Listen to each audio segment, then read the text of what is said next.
আসসালামু আলাইকুম ওয়া রাহমাতুল্লাহি ওয়া বারাকাতুহু।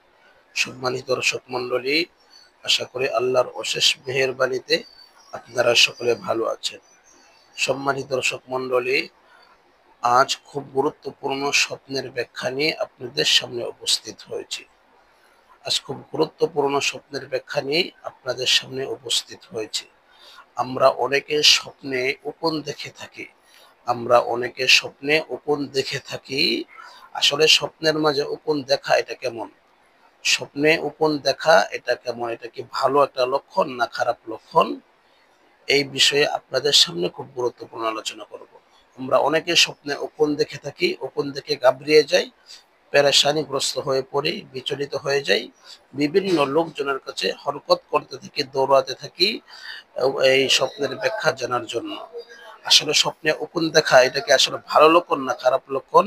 এই বিষয়ে বিস্তারিত আপনাদের সামনে আলোচনা করব ইনশাআল্লাহ। সম্মানিত দর্শক মণ্ডলী, স্বপ্নে স্বপ্নে যদি কেউ তার শরীর থেকে বড় উকুন বের হয়ে চলে যেতে দেখে, তাহলে এটা স্বপ্নদ্রষ্টা ব্যক্তির জন্য একটা ভালো লক্ষণ নয়।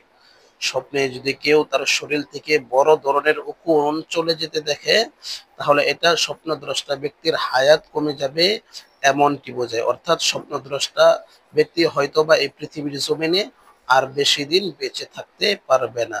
আল্লাহর হুকুম আসলে হয়তোবা তার অচিরেই আল্লাহর কাছে চলে যেতে হবে এমনটি বোঝায়।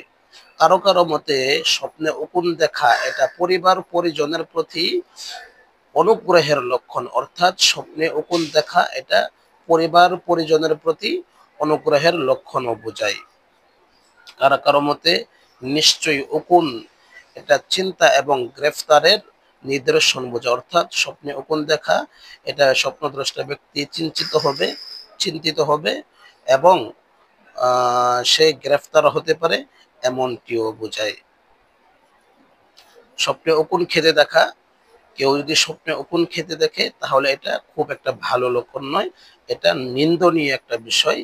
এমন স্বপ্ন দেখলে আমরা তখন আল্লাহ তাআলার কাছে পানা চাবো।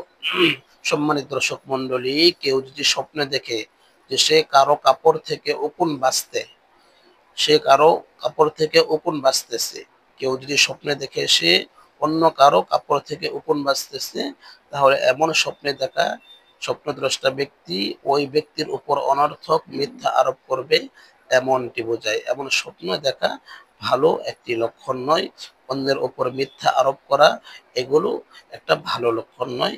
এই জন্য যখন আমরা এমন স্বপ্নে দেখব, তখন আমরা আল্লাহ তাআলার কাছে তওবা করব, ইস্তিগফার করব। আল্লাহ তাআলা যেন স্বপ্নের এই মন্দ থেকে আপনাকে হেফাজত করে। আশা করি বিষয়গুলো বুঝতে পেরেছেন। আজকে এতটুকু ভিডিও ছিল।